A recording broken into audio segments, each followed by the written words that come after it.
So good morning. I'm Rosanne Foust. I'm the president and CEO of SAMCEDA, and I also serve as the deputy chair of the Redwood City San Mateo County Chamber of Commerce. We're here today, my partner in crime, Amy Buckmaster, the CEO of the Redwood City San Mateo County Chamber of Commerce, and we want to thank all of you for being here. Before I go into our prepared remarks, there's two things that I would like to ask from the audience this morning. Out of immense respect for the stage that I'm standing on and the corporation that has been in our community for a very long time, I'd like us to take a moment of silence for CEO Mark Hurd.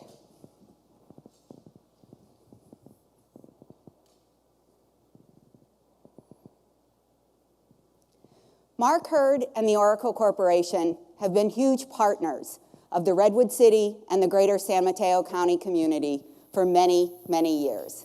And we are all in deep sadness with his passing.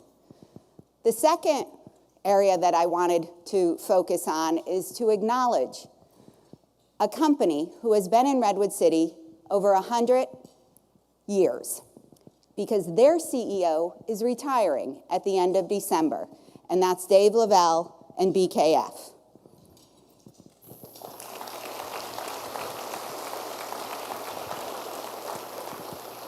And I want to welcome their new CEO, Greg Hurd. So thank you, Greg, for all that BKF does for our community.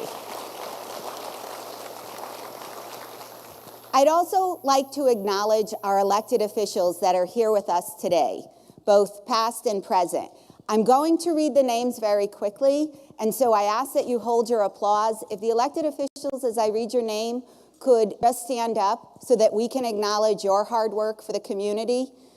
We have Mario Rendon with the Office of Assembly Member Kevin Mullen, representing Kevin Mullen, Zach Ross, representing Office of Assembly Member Mark Berman, Juan Ragoza, the Controller of San Mateo County. We have Mayor Ian Bain from the City of Redwood City. We have Council Members Janet Borgens, Vice Mayor Diane Howard, Council Member Shelley Mazer, Giselle Hale, making sure I have everyone. We also have Mayor Sam Hindi from the City of Foster City, Council Member Marie Schwang from the City of Hillsborough. We have Council Member Ellen Kamei from the City of Mountain View. Thank you, Ellen. We have former Mayor of the City of San Jose and Hispanic Foundation of Silicon Valley, Ron Gonzalez. Thank you, Ron. What's very interesting, Redwood City is such a strong and frankly powerful community. In the audience today, in addition to our current mayor, there are former mayors, Danny Gasparini, Jim Hartnett, Jeff Ira. So thank you to all of them for their support and their contributions to the business community. So we're fortunate this morning to deliver an exciting program for all of you. We have fabulous speakers. We have Charlie Dougherty from Wells Fargo and Dennis O'Malley from Caliva. Where, except in the Bay Area, are you going to have on one stage economy and cannabis? Kind of cool, folks. That really warranted kind of bigger applause. Let's just, just saying.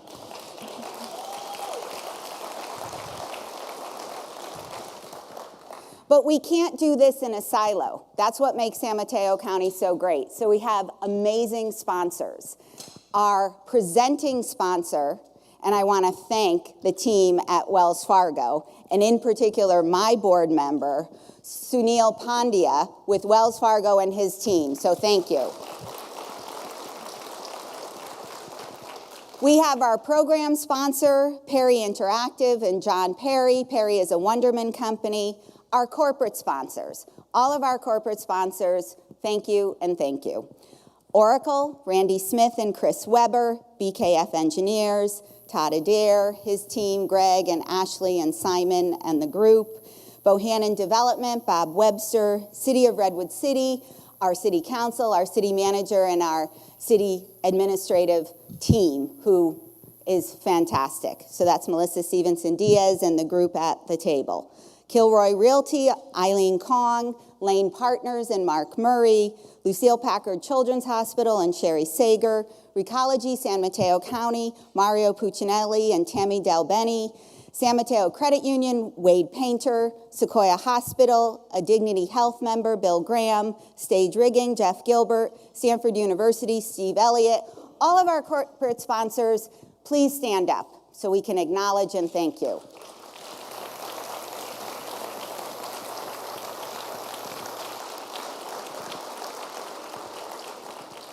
We have our business sponsors, Heritage Bank of Commerce, Clay Jones and Frank Bartaldo, and Carl McClellan, Norm Book Jr., and our tech sponsor, the Sobrato Organization, and Peter Sy. Thank you. Would all of them please stand up?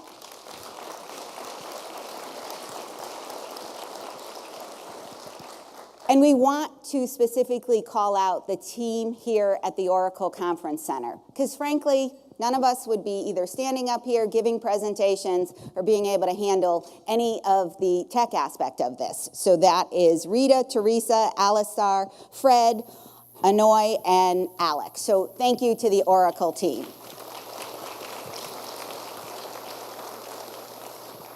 So what I'm going to ask is, you have cards on your table. There should be note cards out there.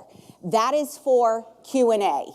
How we're going to manage today is Charlie Dougherty from Wells Fargo will be giving the economic presentation. Then we're going to have Q&A with Charlie. So please write your questions down. Then we're going to introduce Dennis O'Malley, the CEO of Caliva. And with Dennis, it'll be, again, written questions and answers. So with a large group like this, in order to get as many questions as possible, it's a moderated Q&A. So please get your questions and hand them in at the side. You have Charlie and Dennis's bio in your program. So everyone has a program on the table. These are two very accomplished individuals. They have amazing backgrounds. They are doing great things for our community from a corporate and business perspective. And they do so much on the philanthropy side too. And I'd like you all to think about that as you hear their remarks. Business isn't just about the bottom line. It's about so much more than that. And these companies, the corporate sponsors, our speakers, our organizations from SAMCEDA's perspective and the Chamber's perspective, we all work together to get things done, to do them together, and to bring in the greater community. So it's about business and philanthropy, education, opportunity, and it's all of us in it together. So I'm going to bring up Charlie. Charlie, it's great to have you.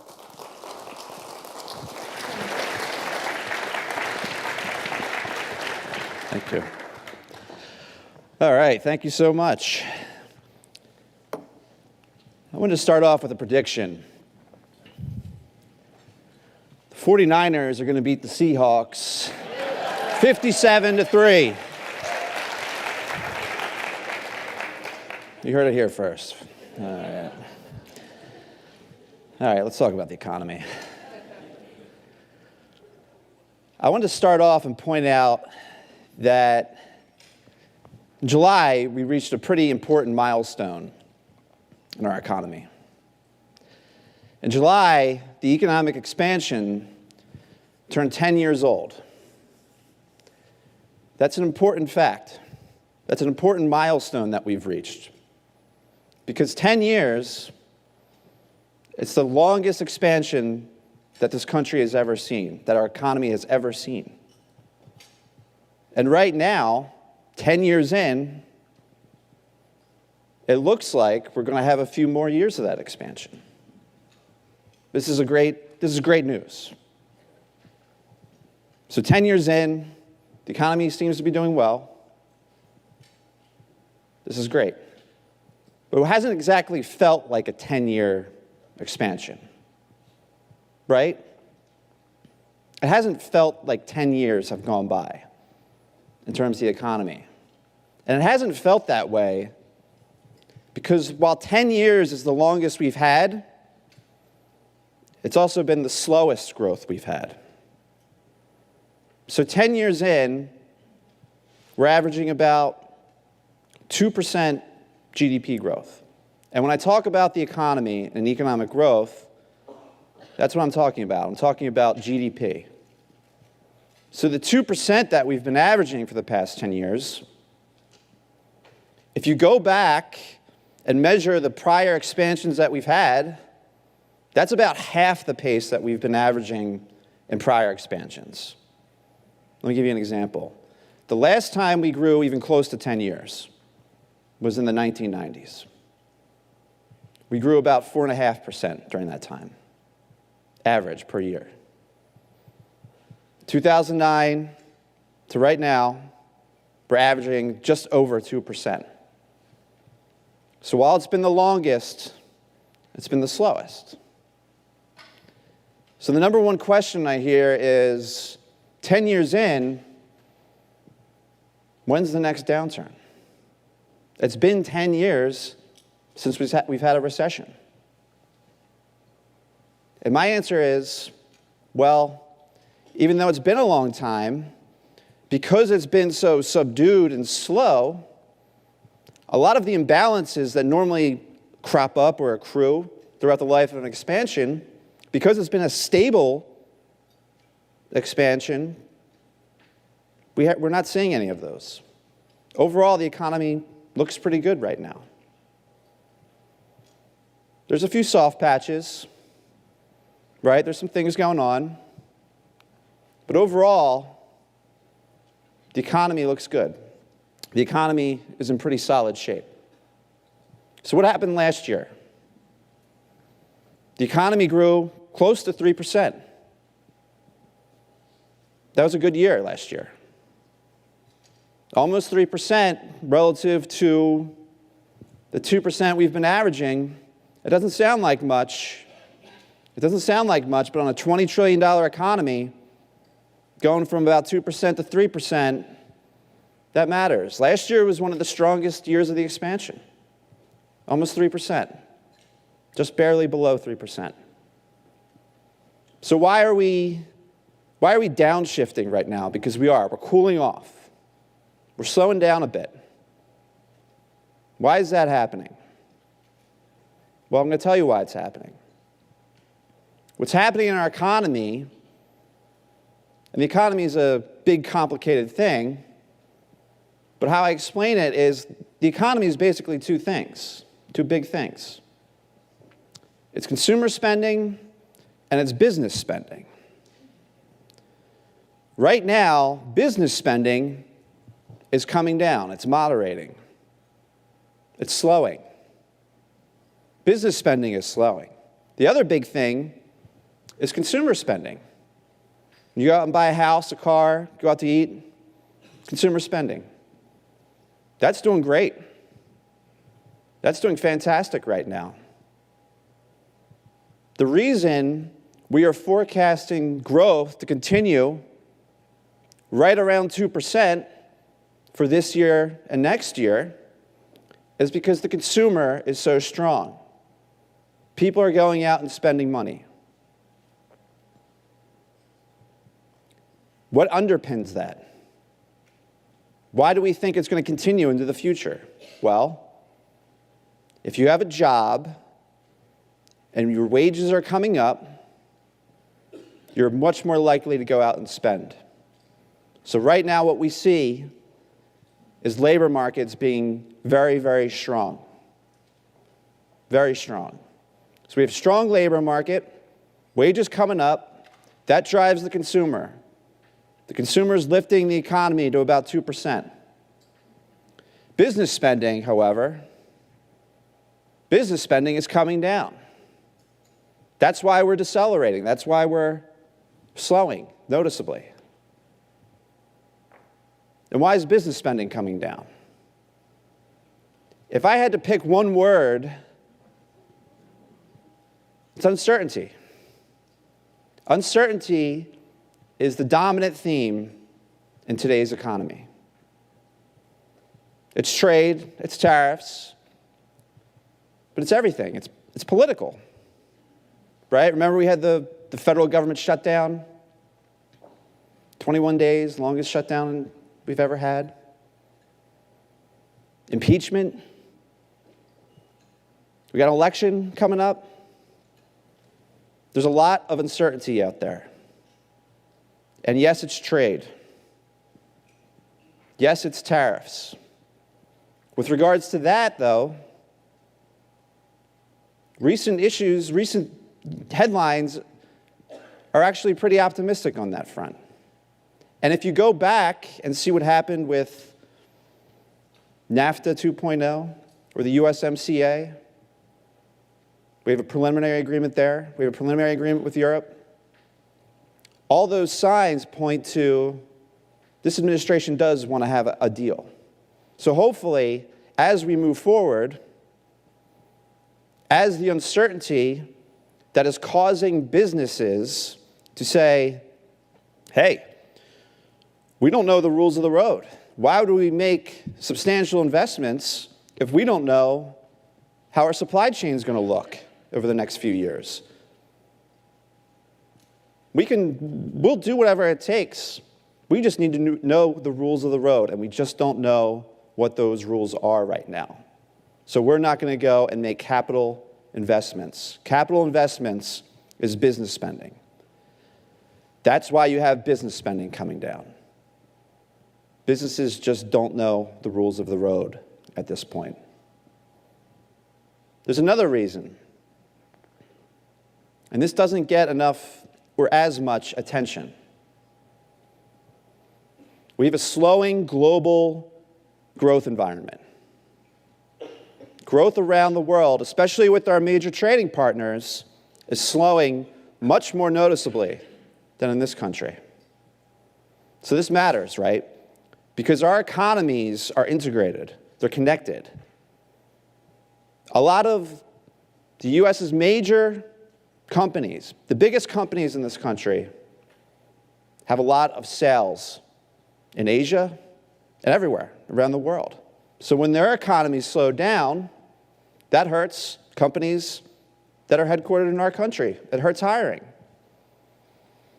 So what you see in this graph here, that top line, that's basically China. You see a big slowdown in China. China recently just posted their slowest rate of GDP growth in nearly 3 decades. That bottom orange line, that's basically Germany. Germany is essentially in a recession right now. All of our economies are integrated. I live in Charlotte, North Carolina, which is about an hour from BMW's largest automobile manufacturing plant in the world. BMW's biggest manufacturing plant is not in Germany, it's in Spartanburg, South Carolina. All of our economies are integrated. So when the global economy is slowing down, it's natural to see some of that come back and hurt us. But overall, the U.S. is slowing down, too. The U.S. is slowing down, but we're still doing pretty good. Like I said, we're slowing down from a pretty strong place. Again, last year was one of the fastest or strongest years of this expansion. The big impact is in manufacturing. Manufacturing is at the center of the slowdown. And you can see it in this graph. This graph shows the ISM Manufacturing Index. It's a very important indicator for economists. I guarantee you, Fed Chair Jay Powell is constantly looking at this graph. This graph shows manufacturing sentiment has come down sharply over the past year. And it's for those 2 reasons I just mentioned. Yes, tariffs and trade, but the slowing global growth environment is having a big impact on the manufacturing sector. So you see that blue line is very elevated, and it's come down sharply, and it's fallen below 50. That line is 50. If you fall below 50, you're in contraction territory. And why this matters And why Jay Powell pays attention to this graph is that while manufacturing doesn't have quite the same influence in this country's economy that it did 50 years ago, you can see how well that it lines up with that brown line, which is just real GDP growth, economic growth. So manufacturing is only 12% of the economy now. It used to be 20. But you can see when the manufacturing industry slows, we get a slowdown in overall economic growth. And that's what's happening. The good news is the latest numbers for this ISM actually look a bit brighter. So while it's slowed down, much like it slowed down in 2015, if you go back, follow that blue line back a little bit, it has slowed, but it's still consistent with roughly 2% GDP growth, which again is about where we've been averaging since 2009. It's all business spending. That's what's slowing down.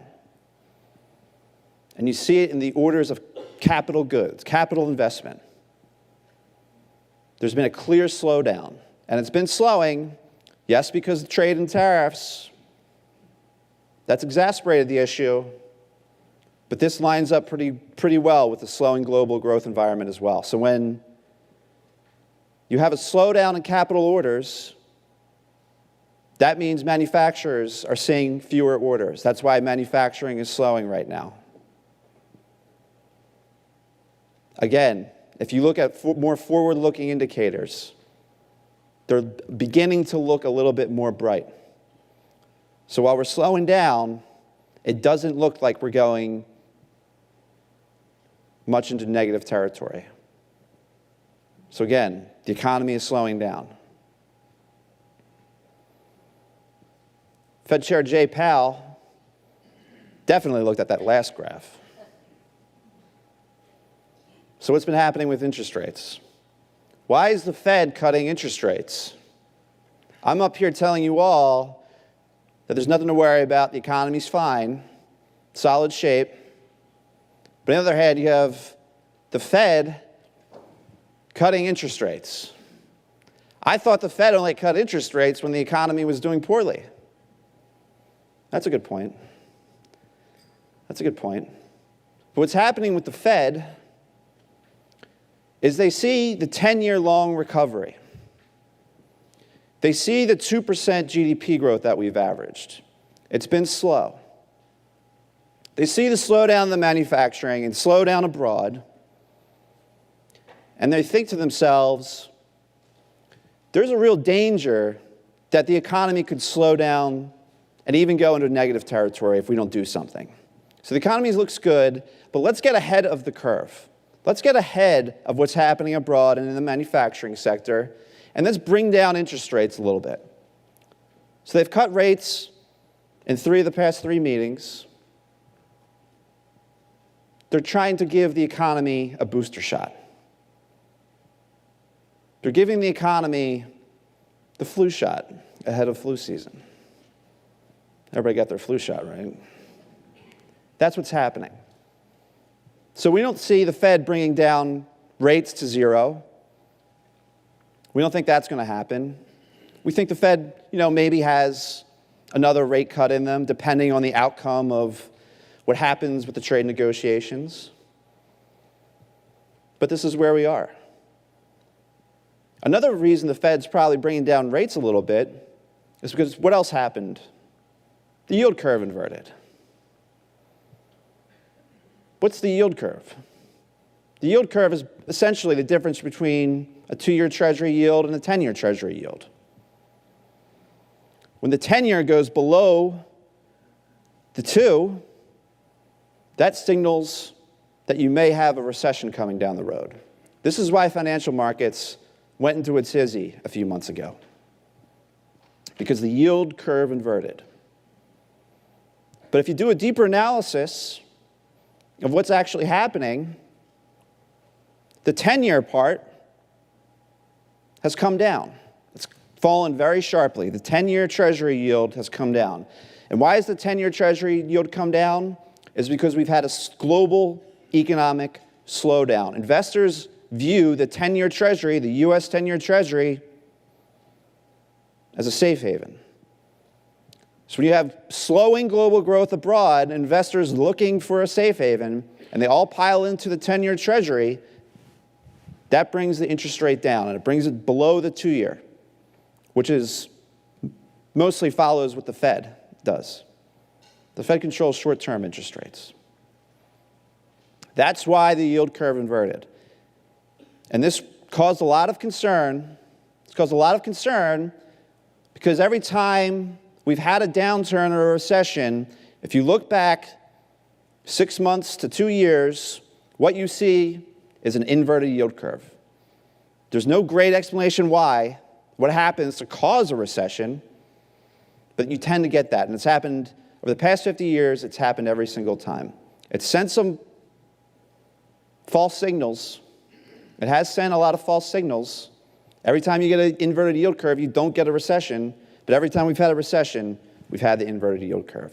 But as I mentioned, all the external factors that are having an impact on the 10-year Treasury, that leads us to believe that maybe this type of thing does not have the same type of predictive power that it once did. And now you have the Fed bringing rates down, the 2-year come down, 10 years going back up a little bit. The yield curve is not inverted anymore. It's steepening out. There are a lot of bright spots. The labor market is a huge bright spot in our economy. We've had over 100 consecutive months of positive employment growth. Over 100. Last year, we were averaging somewhere above 200,000 new jobs. We are slowing in this respect. Now we're averaging about 175,000. But this is still a very strong number. You need somewhere between 80 and 100,000 new jobs per month as of the replacement rate as people come into the labor force. So this is if I was grading this is a solid B. Over 100 consecutive months of employment growth, it's pushing our unemployment rate down. Unemployment rate is 3.6%.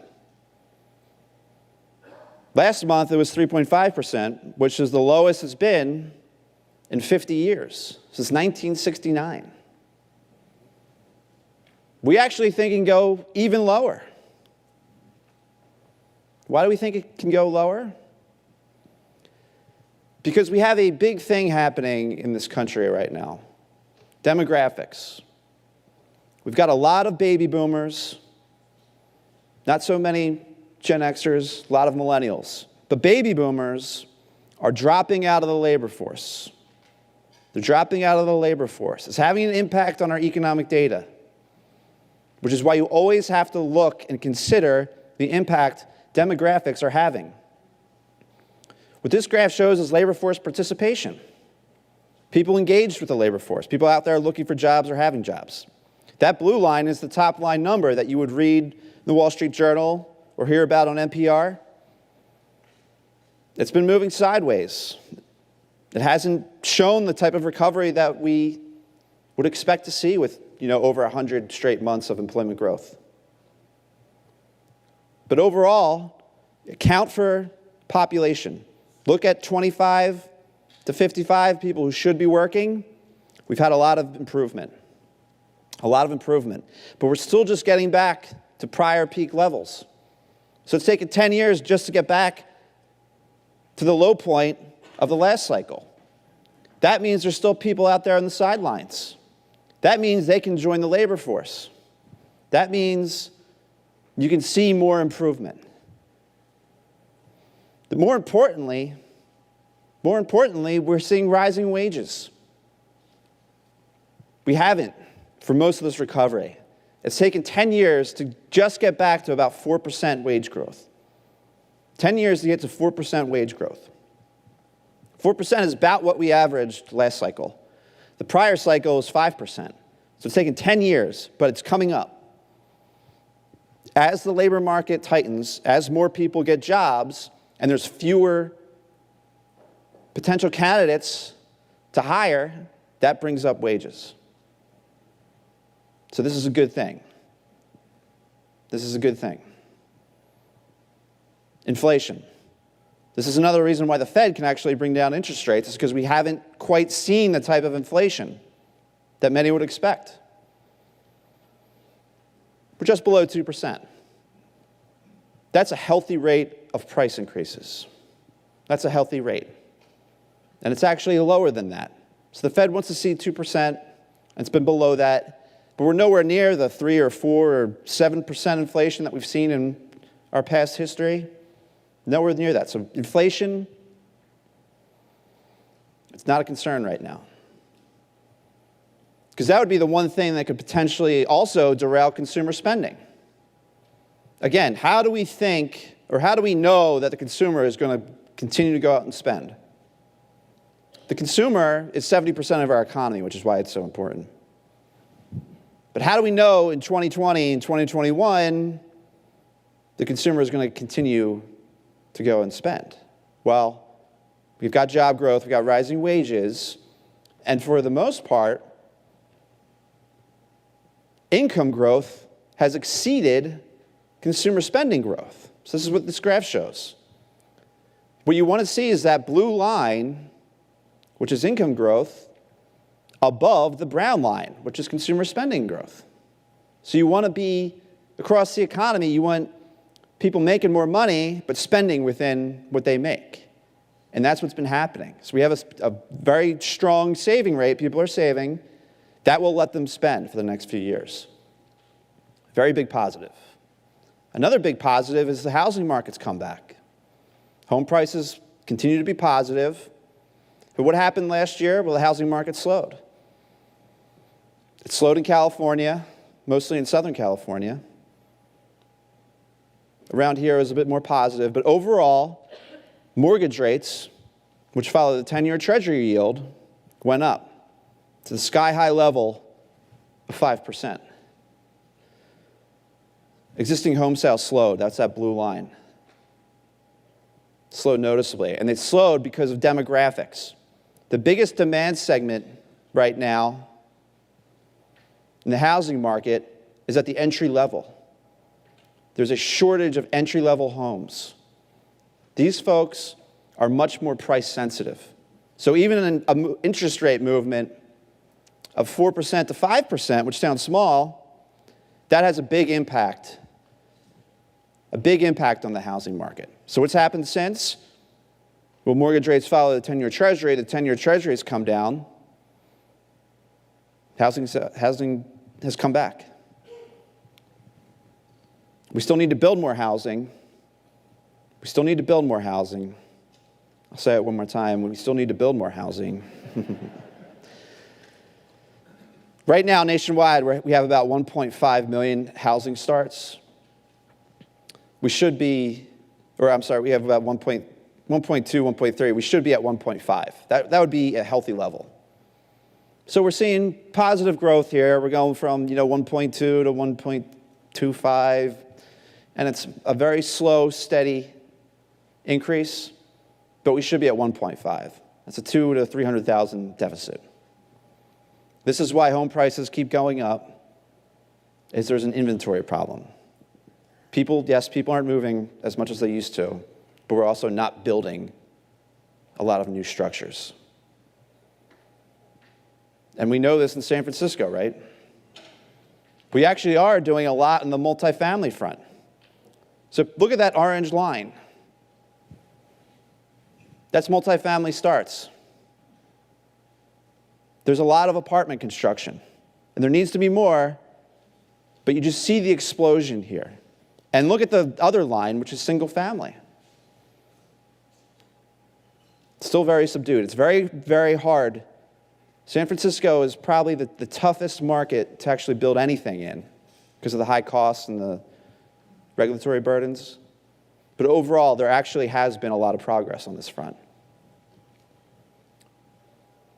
It's very expensive here. I don't need to tell you all that. But if you look at the number of affordable listings on Redfin right now, Number of affordable listings, if you make $100,000 a year, only 2.5% for San Francisco. California is the top 7 or 8 on that bottom left. If you build more housing, this helps this issue, all types of housing. And it's hurting population growth. There's still a lot of people moving to San Francisco. There's still a lot of people moving to San Francisco, but we're seeing more people leave too.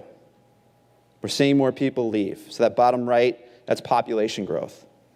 Those orange bars that are negative, that's people moving for other surrounding areas, in the Central Valley or other places. Dallas, Austin, Denver, Salt Lake City, Raleigh, Durham. Tech, big driving force still. This is the percent of employment in the Bay Area of tech jobs. So it's, as a share of the economy, tech continues to dominate. Continues to dominate. It's the driving force. And it will be the driving force, no matter what happens. All the great universities here, companies want to be here, companies want to cluster. There's a war for talent, and the best talent is coming out of the great universities. This is what drives the economy, and will continue to drive the economy. But overall, San Mateo has picked up noticeably. San Mateo County is growing about 2.5%. So California is growing about, this is employment growth, California is growing about 1.7%. That's about where the U.S. is growing. San Mateo has picked up to about 2.5% over the past year. Noticeable growth here. San Francisco County has come down a bit. It's not shocking to see. There's always a movement within the Great Bay Area. There's some movement, Oakland or San Francisco, San Jose. But right now, San Mateo appears to be benefiting from some of the higher costs of San Francisco proper. So overall, the economy is doing great. We're slowing down 3% to roughly 2%.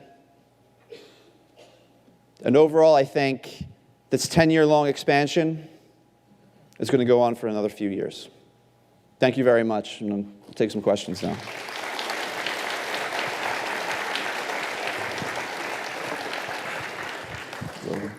Thanks so much, Charlie. So you have to love this audience. I'm going to ask the most important question first. What will be the spread in the 49ers over the Seahawks? Oh, I said it's going to be over 30 points, I think. It's not even going to be a contest. So who's taking bets out there? Okay, we have a bet. We'll just go for it. So rapid fire questions. Sure. We're going to, so we can get through them all because this audience asks a lot. If we run into a recession or slowdown, how long will California lag with respect to the rest of the nation? That's a good question because California, the last time, was basically the epicenter, right, because of the housing crisis. But if you look what's happening throughout California, it's done pretty well recently. It's done pretty well, like I mentioned just before, growing right around where the rest of the country is. But you see the strong growth in San Francisco. Los Angeles has slowed down a bit because of the transportation and logistics and more of a trade slowdown that the ports of LA and Long Beach are more exposed to. So you've seen some slowing there. But overall, the California economy appears pretty healthy, and more importantly, appears pretty stable. So how you judge how an economy is going to perform during a downturn is, economies that are one-sided tend to do worse, right? So Houston, which has a lot of exposure to the oil and gas industry, if there was a downturn, they might not do so well. But California is doing very well in expanding and diversifying a lot of the industries that are growing, right? So I know the tech industry is big in San Francisco, but we have seen a diversification of employment growth. So it's not just tech, It's education and health, hospitals, universities, schools. It's finance. It's job growth across a broad array of industries. So when you see that, when you see broad-based growth, that means you're well set up to handle a downturn. So even if we were to slow down, I'd say the California economy would do quite well. So for local, how is the climate for local lending for commercial and housing development? What do you think? Yeah, that's an interesting question, and I'm not sure exactly about the local conditions, but what we've seen, because 10 years in, I think the lending climate, generally speaking, I think people are a little bit concerned about the duration of this expansion, right? So for lending, and you see what's happened to home prices, and you've seen what happens to commercial real estate prices, which are going up through the roof. So you've seen some more conservative lending, right? And for housing, it's been conservative for the course of this recovery. But overall, if the economy continues to do well, I think it'll loosen up a bit. Thank you. How do you think wage increases impact business spending? I think that's a good question, because it's a balancing act if you're a business, right? Because business spending is spending on capital investments, but it's also spending on labor, right? So if you have wages coming up, it's a new situation for businesses, which have, for the most part, dealt with lower than average labor costs, especially coming out of this expansion in the early goings. So it's one of those things that when I go around and I talk to a lot of businesses, and it's probably their number one concern, because when you have 3.5 or 3.6% unemployment, you still need the talent to expand. But then again, you have to be able to retain the talent that you already do have, and within a cost line that would allow you to remain as profitable as you can. So it's a balancing act, and I think companies are continuing to come up with creative ways to do that. You see, offering better things at work, where you have gyms and volleyball courts and food. Yeah, so those are benefits that aren't necessarily showing up in the wage numbers, but it's something that companies are using to sort of attract and retain their talent. Well, how do you see the outlook? You mentioned a lot about our consumers. We're all consumers. Mm-hmm. How do you see the outlook of the retail sector, given strong consumer spending today and into the future? I think the retail sector, it's gone through a few years of pain, broadly speaking. You see a lot of malls shutting down, a lot of retailers declaring bankruptcy.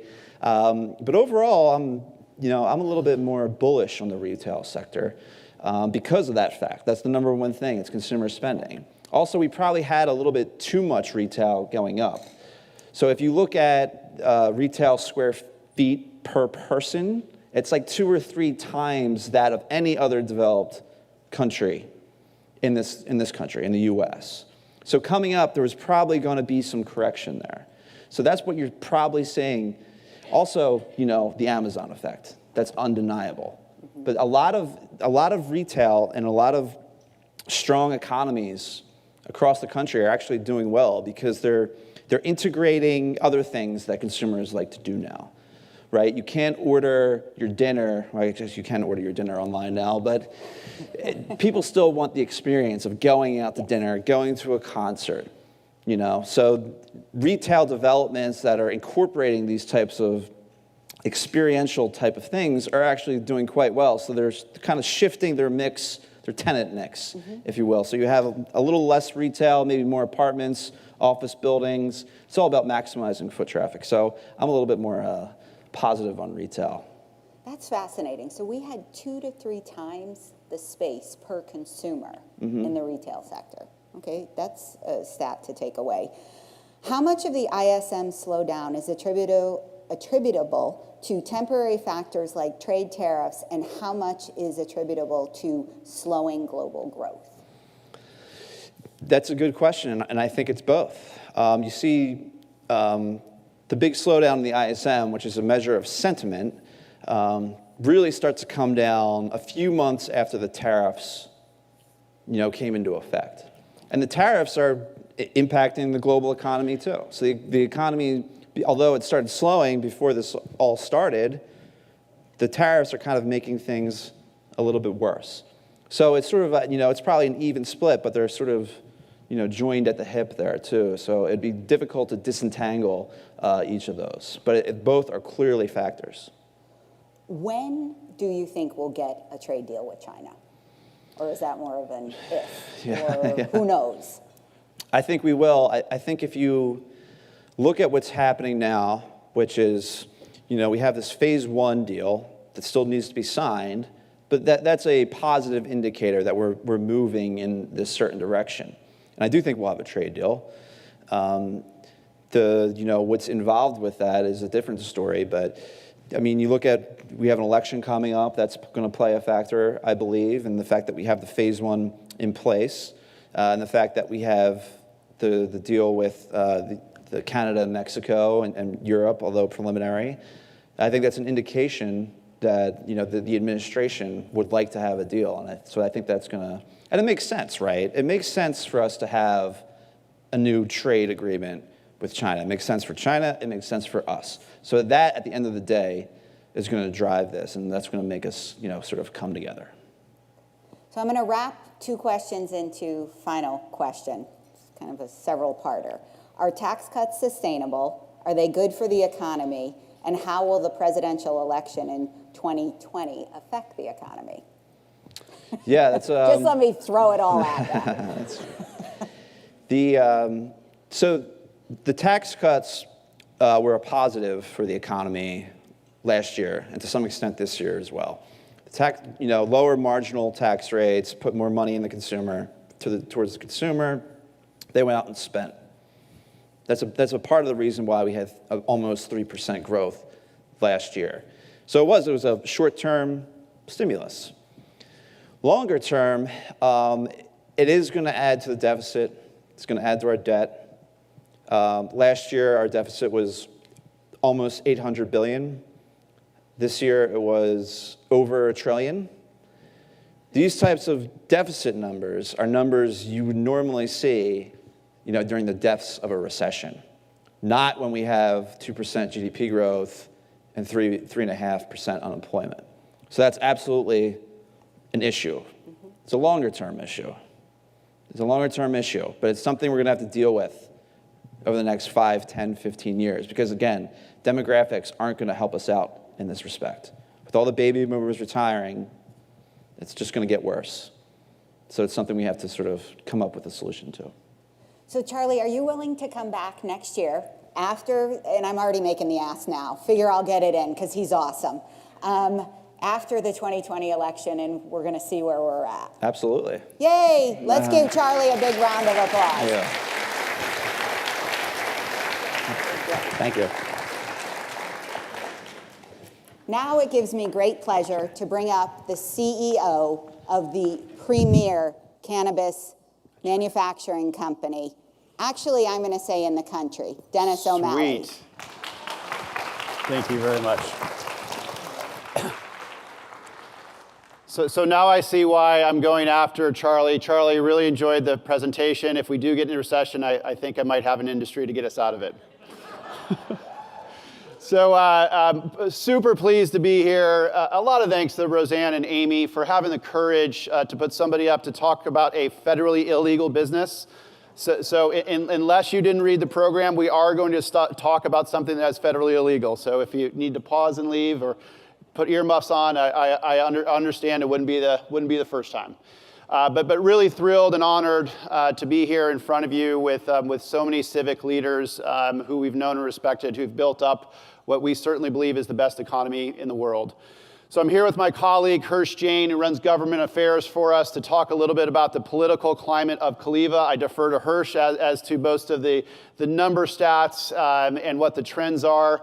Hirsch is bringing myself and our chairman of the board, Carol Bartz, out to Washington, D.C. next week, where for 3 days we're going to be meeting senators, maybe Pelosi, maybe Larry Kudlow, around what the impact of the federal illegality of cannabis is. So it's a super hot button on a national stage. We're in constant contact with Gavin Newsom, go Broncos, as well as within San Jose with our mayor Sam Liccardo, go Bells. So the super timely in terms of having this conversation here. And again, thanks so much for the support from Rosanne and Amy. So I'm going to walk through a little bit of the national level, the high level overview of what's going on from a federal level, bring it down to California, talk about San Mateo County, talk specifically about Redwood City, give you a little bit of a context around Caliva, who we are, what we believe in throughout. So when Rosanne first called, she said, hey, Dennis, I have great news. I really want Caliva on the stage. And I said, that's awesome. She said, is Joe Montana available? I said, no, I don't think Joe's available. Joe was one of our first investors. She goes, no problem at all. Carol Bartz is a tech titan. Can Carol come? I said, no, Carol's actually traveling. Though she's our chairman of the board, she loves to do it. She's like, okay, we'll settle for Jay-Z. And I talked to Jay yesterday. He just couldn't make it. So I'm their fourth choice. Caliva was started in 2015. We're headquartered in San Jose. We have 6 locations in the Bay Area. We are one of the top cannabis companies, both in California and the nation. We're beyond thrilled to talk about the company that we keep. Joe Montana really reached out to us based on an intro because he had a passion around what he saw from his fellow players on the impact of opioids, and his belief that a natural path to health and healing was a much better path to go to. So he has a strong passion around that. Carol Bartz, who needs no introduction, is a very, very engaged supporter of what she sees as plant-based solutions of improving people's daily lives. She uses it all the time when she goes golfing at Sharon Heights Golf Club. And she couldn't be a better leader for us in a cannabis company, giving us credibility. We're super proud for the 700 jobs that we've created.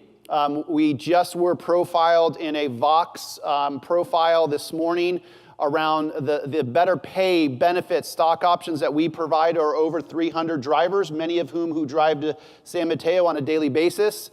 It's a much better job and career than an Uber or a Lyft type of economy. As Rosanne said, we take a lot of pride in our civic and our community engagement. We partnered with Ben & Jerry's on a Clear My Record program that helps out expungement for non-violent criminal records for cannabis.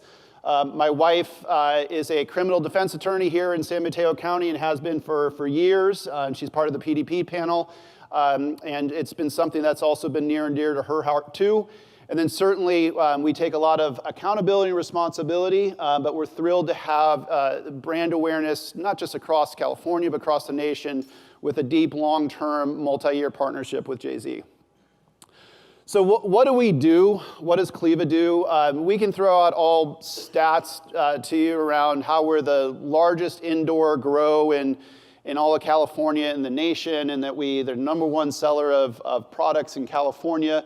We are focused on California because of the state and the federal laws. But really, at the end of the day, the Caliva why we are in existence, our North Star is that informed consumer. There's a macro trend of people who are looking for 2 things. One is you want to take back the empowerment and choice of your health and wellness. You want to be the one to choose what goes into your body. You want to know what goes into your body, whether it's what you drink, whether it's what you eat, and it's your medicine. We found that doctors, when you go for an outpatient surgery and they give you 50 Vicodin, we usually didn't ask questions. We take the bare minimum amount, and we put it in the medicine box, and we hope that little Johnny doesn't find it, before they go out to high school. Little known fact is that the majority of heroin addicts start from legal prescription drugs. It's a terrible consequence in terms of the number of opioids in this country. There's just under 200 deaths per day from opioids in the US. So this groundswell of people who want to take back their health and wellness. And when they do that, they're looking for plant-based solutions. They say something natural is probably better than something manufactured, synthetic. I want to really go back to a plant.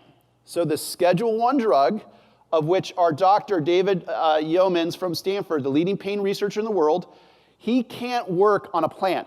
He can work on cocaine. He can't work on a plant because it's a Schedule I drug.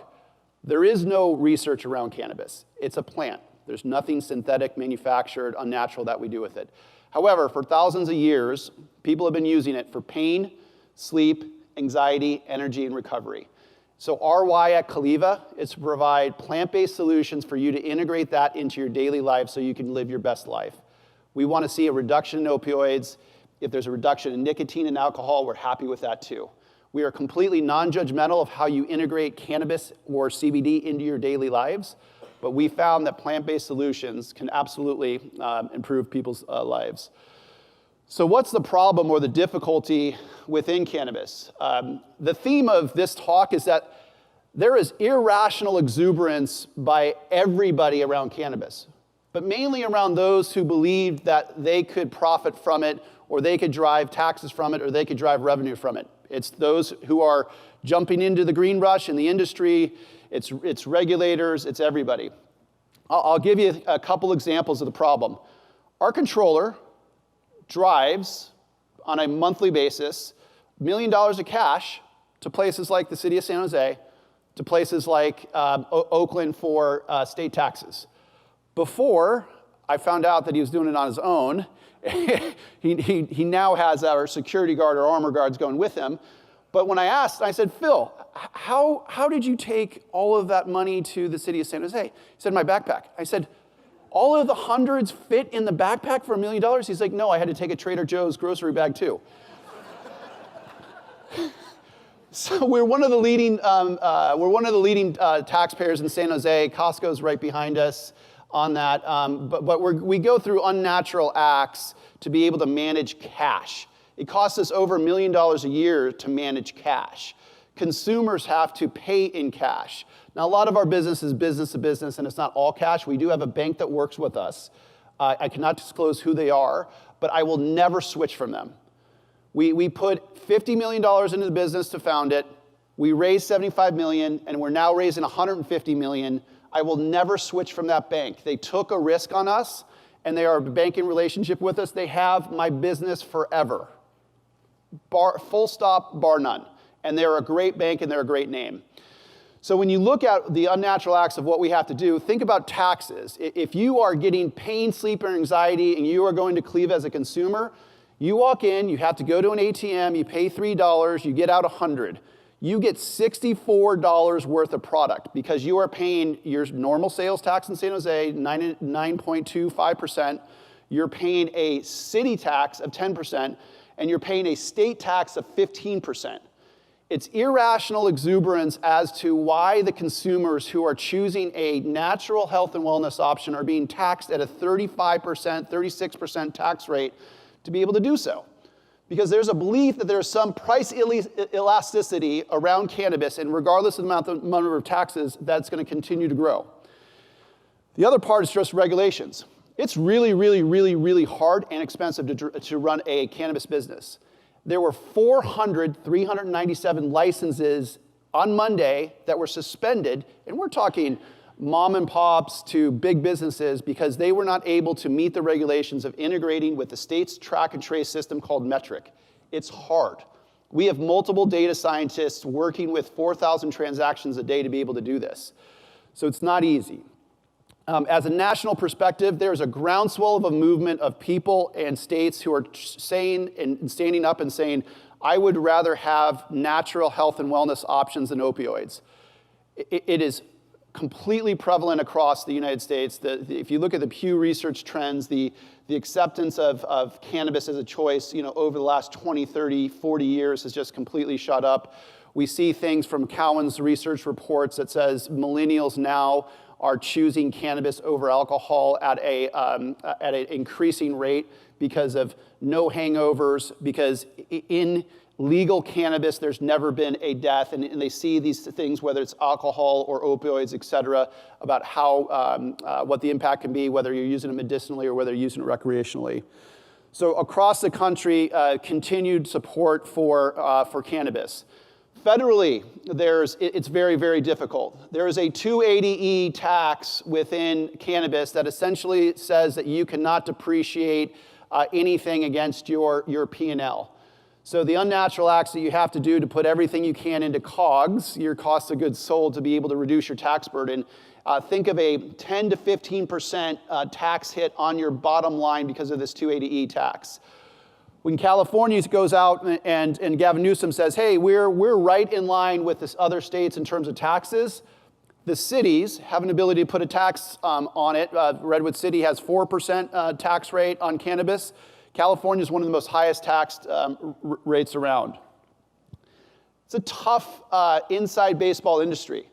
There's CBD, there's hemp CBD, there's THC, there's milligrams, there's testing, there's 10 grams, 5 grams. It's hard to understand what it is. Today, there is a hemp-based CBD, both program and plant, that is legal. And the hemp farm bill, run by people who grow hemp out in Kentucky, Mitch McConnell and others, said that part of the cannabis plant is legal.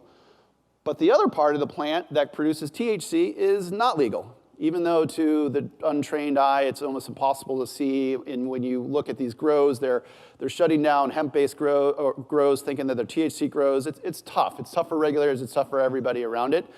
But there's changing regulations around what is allowed and what is not allowed. And it's confusing on the federal level, it's confusing on the state level, it's confusing for an operator like us, where we can sell in our San Jose dispensary THC, but we cannot sell hemp-based CBD. There is a state ordinance called AB 228 that is hoping to rectify that.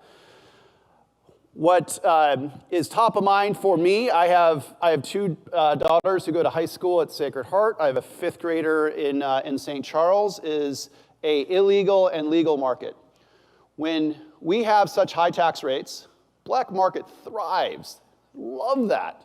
There's no sign, Better Business Bureau, that says this is a legal cannabis company and this is an illegal cannabis company, that this is a legal cannabis product and this is an illegal cannabis product. People don't know. And when you have an illegal black market, the illegal black market cuts corners. So all of the vape illnesses, sicknesses, and deaths that you've seen have come from the illegal market not going through state-based testing and getting this out into the market. At Caliva, we want so many more regulations. We want the tax dollars to be able to go to regulations. We want to ensure that nobody underage gets access to any cannabis. Your brain's still forming until you're in your early 20s. There's no reason that somebody under 21 should ever be trying cannabis. But most importantly, keeping our streets safe is to eradicate the black market and unsafe products. Everybody asks me, when is it going to be federally legal? And I'd say 2 things. One is that we don't want it to be federally legal. As a business owner, we love the moat that surrounds us in California. And if it goes federally legal tomorrow, Nestle put together a $1 billion medical food fund. Medical foods has everything to do with cannabis. Coke has a VC accelerator just focused on cannabis. Kraft Heinz just did the same thing. They just made investments in cannabis. So all of these large CPG companies, Genentech has probably more synthetic cannabis patents than anybody on the planet. Everybody's waiting in the wings. So when it's not federally legal, it's really good for Caliva. So we still prefer it not to go federally legal. There are people like Bernie Sanders who are trying to drive federal legalization. It's not going to happen, and it won't happen. It won't happen soon. My mom was so proud. She's a Bernie Sanders supporter, and she said, "Dennis, I'm rooting for you. I'm voting for Bernie Sanders." I'm like, "Mom, you know Bernie hates people like me." So I was cracking up. My mom's great. She's always good intentioned. So there's a couple of things that Hirsch and I and Carol are trying to drive and influence, and at least make a lot of the senators factually aware of. The hottest topic today is the Safe Banking Act. There's no other piece of legislation that will have a greater impact on the black market, on taxes, on a booming industry to help Charlie's inverted yield curve maybe revert. Would that be what it's called? So the Safe Banking Act essentially does a couple things. It will allow banks to be able to invest in cannabis companies. There is no growth equity in cannabis. There's a lot of people who go out and get friends and family money, high net worth individuals, real estate developers, investment, et cetera. When you run out of that money, there is no Sequoia Capital, Goldman Sachs, there's no SoftBank. There's a cannabis implosion in California right now because we have hit that point where these companies are going after growth equity and they have no capability to get that. We need institutional investment. We need debt vehicles. We need to be able to not use cash. So if the SAFE Banking Act passes, we eliminate the need for cash. That completely changes around the safety profile, completely changes around the profitability for these companies, allows transparent banking relationships, ultimately allows facts to be able to go on the NASDAQ, et cetera, but provides a legitimacy to an industry and a safety to an industry that's not going away. So there's no putting the toothpaste back in the tube. Cannabis is here to stay in the US, in California, and it's really up to us to be leaders in terms of the regulation around it. The second step is the States Act. So the States Act will allow states to be really sovereign as to how they manage cannabis without the threat of federal intervention. So it would give California an ability to execute better against their cannabis initiatives than they have today. And today, the federal government, though they have the ability to come in and shut even Caliva down overnight, in general, just from federalism, they've generally respected states' rights, but making that formal will be a very big deal. So in California, we represent the largest cannabis market in the world. I know a lot of people aren't that shocked about it if you go to San Francisco or if you go to LA. I know nobody in here is ever a regular user, ever tried it, so I won't ask for a show of hands. But it's a major industry, and the largest growing demographic are seniors. It's seniors who are saying, I have a medicine cabinet full of synthetic opioids. Why would I do that when I can use something natural? Now, it's really hard to figure out what to use and how to use it, and we want to be able to educate that, but boomers are the #1 fastest growing demographic for us. Irrational exuberance.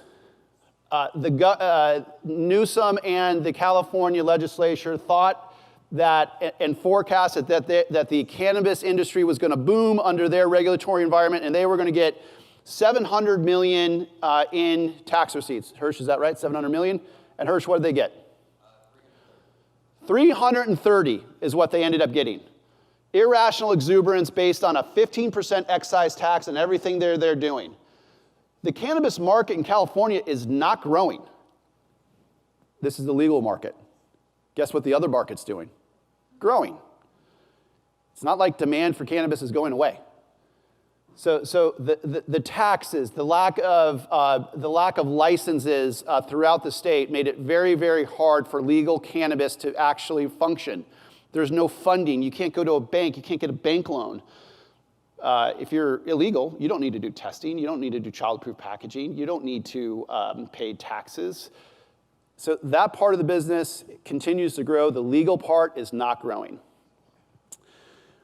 What we did differently at Caliva is we went after higher standards. We went after a notion that said we are going to control our supply and demand chain. That has made all the difference in terms of our growth. Because of the different business interruptions from others, we've thrived at it. We've been very, very fortunate in terms of the amount of funding that we've been able to take in and the backers that we have. It's completely changed around our business. We continue to be a leader and we'll continue to do that. But if you think about it, the numbers that I mentioned to you, that's over $200 million into our business, not counting our revenues. This is a very capital-intensive business to be able to do that right. We talked about this week about the number of people who lost their licenses because they didn't have the ability to actually invest in their track and trace and compliance systems. So while California had said, hey, I would like cannabis to be legal within the state, when it goes to the cities who have the sovereign capability to be able to say whether it should be in a retail facility in their city or not, 75% of those cities said, not in my backyard. that I would not like a retail location there. So it's a massive issue in terms of access to cannabis for people. When I speak with people like the boomers and I walk them through what we're doing, the stories that I get behind closed doors when they're comfortable is, I have to drive to San Francisco. I have to go to San Jose. I only get it when I fly to LA. I only get it when I go to Oregon. So the accessibility in terms of being able to have a informed conversation with an educated wellness consultant around what is best for me is hard to do. You don't want to first time just go online and say, I want to try this, this, and this. You generally want to talk to somebody who's a trusted expert who knows what they're doing, to have a conversation with somebody that says, here, I'm dealing with this type of arthritis. What do I take? I can't go to sleep. I can't stay asleep. What do I take? Not having retail, in real life retail, prevents that. So this is a licensed retailer in LA today. This is how people go get cannabis. We're asking people for pain, sleep, and anxiety to go drive in an industrial zone area, ask them to park in a parking lot that's nowhere close to the dispensary. They go up to a security guard with a gun, give them their ID. They walk into a place. They go to a bud tender where they make $20 an hour, and their THC tolerance is this high. And we ask them, here's my rheumatoid arthritis. What do I take? It's completely broken in terms of anybody wanting to go into one of these dispensaries. So within San Mateo is the same thing. Every voter votes for it. I absolutely want to be able to have people enjoy legal cannabis, except there's not one retail facility south of San Francisco to San Jose. Not one. Zero. But everybody voted for it. I want it legal. I absolutely want it legal, but not in our city. Redwood City, irrational exuberance, said, I absolutely want it, and I'm going to have delivery licenses within Redwood City, and we charted it out, and we believe that that every delivery company is going to make $5 million and a 4% tax rate. That's going to be $200,000 to the city. There's no way on God's green earth that any delivery company is going to do $5 million based out of Redwood City. Caliva does 1,500 deliveries a day out of San Jose and out of Brisbane. Brisbane's a 0% tax rate. Consumers are going to buy from our website at a 0% tax rate and go into Redwood City every day. That completely hinders a great mom and pop delivery company in Redwood City who are trying to build a business and create jobs. So what do we think the future of cannabis looks like? Well, we think the future of cannabis is about health and healing, not just about happiness. It's about people integrating lotions. It's about people wanting to go to sleep. It's about people wanting to live a balanced life. And they're really looking for health and wellness options. In Redwood City today, specifically, you can go to Ease. They're a partner of Caliva. If you go to Ease, it's actually Caliva's the back end. We actually deliver it for you. You can go to caliva.com. We're going to deliver it to your business, your house, in less than an hour. You can go to Harvest Bloom, a great Redwood City licensed delivery center who is trying to compete with taxes and illegal people and big behemoths like us without the ability to get any funding, without the ability to use a NetSuite or an Oracle, because services like that don't work with cannabis companies because they can't, without the ability to go to a bank because they don't have the leverage that we do. It's very, very hard for small companies to survive in cannabis.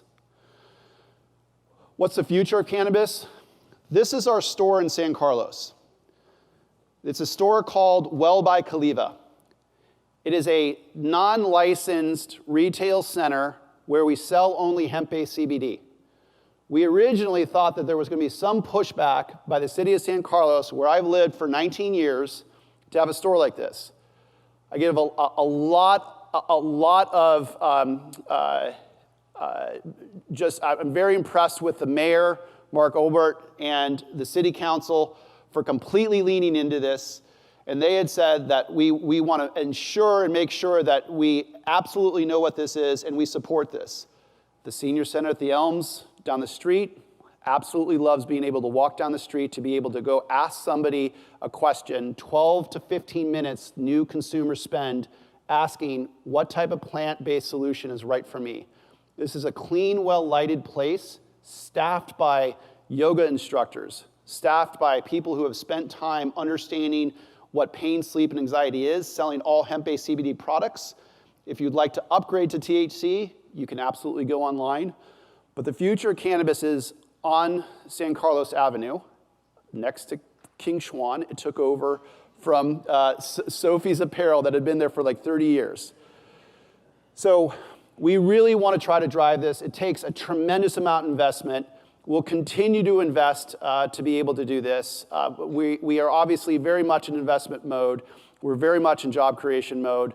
But again, thank you to Rosanne and Amy for having the courage to be able to provide just a place for us to be able to talk to you about the reality of what cannabis in Redwood City, San Mateo County, California, and the nation looks like. Thank you.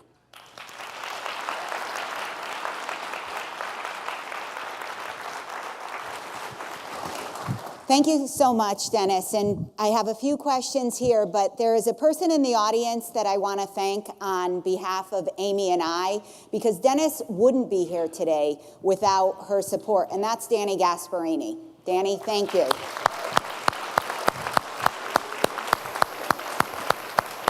So Danny met Dennis. Then Danny arranged that we visited Hirsch and Dennis down at the San Jose facility. It was absolutely fascinating, 100,000 square foot facility, and we were like, please come and speak to our economic outlook. Mary, the economic presentation was something new to help educate our San Mateo County business, elected, labor, nonprofit, and our, whoa, as I throw my pen, our education community. So thank you, and thank you. Yes, thanks, Danny. So we have a few questions. Seems like the gouging of government in taxes or fees regarding cannabis-specific sales could be construed as money laundering. Thoughts? Oh, that was a hell of a question. I figured I'm going to start with that one. Yeah, I won't take the bait on that. But the reality is it is this irrational exuberance by people modeling things out and believing. Somebody said, hey, you know what? They're going to buy it anyway, and if they're going to get high, they're not going to care what the taxes are. It's not who the consumer is. The consumer is somebody who is deathly afraid of taking their OxyContin after their doctor gave that to them after a surgery, and they feel terrible about walking into these places. They feel like they're going into a plastic surgery center or a casino. They know it's legal. They don't want somebody to see them, and it's not a great environment for them. So. Nobody wants to pay 36% taxes for their health and healing. Dennis, can you share the story about the veteran who came when Caliva opened and stood in line that you shared with us? Sure. So in California, it went recreationally legal, meaning that all you needed was an ID to be over 21, January 1st, 2018. I was with my family in Newport Beach, flew up early. I didn't think it was going to be a big deal. All of a sudden, I started seeing these texts from our store manager. Lines were down the street. When we got there, there was somebody who was in a walker, and I'd asked him, and I said, wow, you must have gotten here pretty early. He said, I slept here overnight. I said, oh, my God. And he was probably in his mid-60s. And I said, well, you slept here overnight. Where'd you come from? He said, I drove 4 hours away. 4 hours away? I said, what? You've never gotten cannabis before? No, never. I always thought I was going to be tested for it. I'm a veteran. I never wanted to do anything illegal. I said, well, what are you going to buy? He's like, I have tremendous arthritis in my knee. I am afraid to take any opioids. I've never taken anything from it. I heard cannabis lotion may provide help for my knee. So a guy drove 4 hours, spent the night in the car waiting for the day to go legal. We did a video about him, everything else, to try to find some relief for his knee. VA didn't help him find cannabis, and the fact that we were able to give him some relief was huge. One of the questions had to do with ID, and you just mentioned it. Can you just repeat to the audience about the ID needed to actually go to Caliva? Yeah, so you have to be 21, and if you're going to caliva.com, we're going to ask you to upload your ID, and it's as secure as anything else built out there, but we only deliver to those who are 21. When you go into any of our licensed stores, you have to be over 21. There's some places, like we're opening a Bellflower store. I'm flying down there today. If you have a medical card, you can be 18, but most municipalities have 21 as the age. Money. Have you ever entertained the idea of cryptocurrency or possibly creating your own currency for the industry? Yeah, we get that question a lot. I've never actually met a consumer who knows or would know how to pay for anything with crypto. So I have a Coinbase account and everything else. I have no idea how to do it. No, we're not going to do that. And I know there's things like the ICOs to go public and do all those types of things. If you met my boss, Carol Bartz, she would use some adult language about an ICO. And we are holding strong until we can go public on the NASDAQ. I love that. How many in the audience use cryptocurrency or have bought it or have participated? Just out of curiosity. Just okay. It's interesting because my 19-year-old also bought some for a reason I'm not going to share with you. But the folks that raise their hand are much younger than us, so that is interesting. In a household in which parents use cannabis for medicinal purposes, is there any likelihood that their kids will think it's okay to use for recreational purposes? Yeah, it's a great question. So my wife was nervous about telling our daughters. When I finally did, my oldest daughter is 15, a sophomore at Sacred Heart, said, "Dad, can you tell me the difference between what your products are and vape pens like Juul?" Because a lot of my friends use Juul. So that was a healthy conversation. My 14-year-old said, "Dad, that seems like a great business opportunity. Can I get a job?" And my 9-year-old at the time said, "Dad, you said it's a plant, right?" I said, "Yeah." She said, "Well, how can you make a plant illegal?" And that really sunk to me, and I couldn't explain to her why a plant was illegal. So I would say that the use of cannabis, like alcohol, is somewhat non-judgmental. There are cannabis drinks at dinner that I will drink just like you drink a glass of wine. And I think having the conversation, at least with our teenagers, around moderation and that there's no excuse to be able to use cannabis while you're under 21 because your brain's still forming and those types of things, is at least a conversation that we have. It's so prevalent in high schools these days that if you're not having the conversation with your kids, somebody else is. If there is, just what you just said about plants not being like trying to explain that. If everyone walks out of the room today, when they do, what is one thing you want them to remember? One thing about everything that you've said, because this is the group that is going to make decisions on the future. Yeah, I would say that the one takeaway around this is that the vast majority, and we're talking 80, 90% of the people who look to cannabis in order is for pain, sleep, and anxiety. Make my pain go away, help me go or stay asleep, and help me have a balanced, normal day. That's it. And they're ashamed to do it. They're a little nervous. They don't know what to ask the questions. And I think it's on all of us to be able to allow people who are looking to be empowered to take back their own health and wellness and to be able to choose plant-based solutions. We have to be able to enable that. We can't look at that as an opportunistic way to be able to increase taxes. And by the way, it's not just increasing taxes. If I went out to, I'm sure a lot of people here are in insurance, development, banking.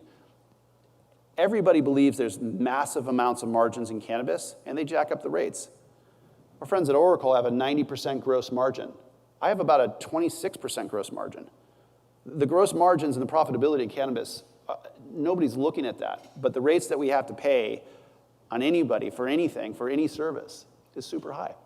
So I think if we truly believe that a natural solution is better than opioids for the majority of those things, then we have a duty to make it easier for consumers to be able to choose that.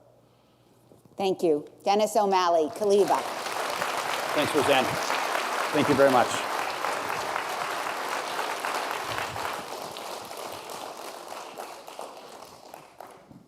So there are 3 people that I want to thank and acknowledge, because Amy and I could never, ever do this without them. And that's Larissa Okinata from SAMCEDA, Maggie Fahey from the Chamber, and Felicia Vasquez from the Chamber. Thank you, thank you.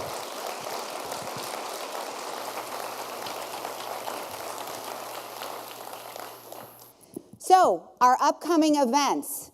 The 51st Progress Seminar is going on the road, folks. Amy has worked with Julie Lynn Rupp from the Central Labor Council since last year's Progress Seminar in April to try to settle the labor issues down at the Hyatt Regency in Monterey. She worked. Julie worked. It wasn't possible. So the Chamber made the choice to support labor and support our union friends. We are going to the Hyatt Regency up in Santa Rosa, Hyatt Regency, Sonoma County. So save the date for that. Our awards, it used to be an awards dinner, which is why I paused. It is now the Chamber's Awards Luncheon. It is on January 31st at Dominica Winery in San Carlos. Fun new location, fun new format. And our golf tournament, Birdies for Business, is September 21st at Stanford.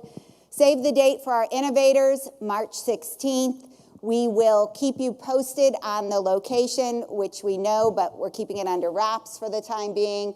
And then more than the bottom line, this is the SAMCEDA show that highlights all the great economic engines and drivers and businesses that we have in San Mateo County and talking about their philanthropy. So thank you for attending today. Thank you to Oracle and to Wells Fargo and to Caliva. What an awesome event, folks. You feeling good?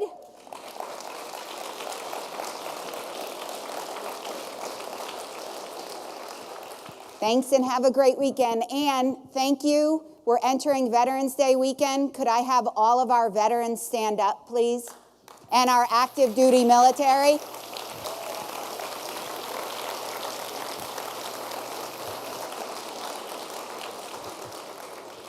I am very proud today because my daughter is active duty U.S. Naval Intelligence, and she's with us here today. So.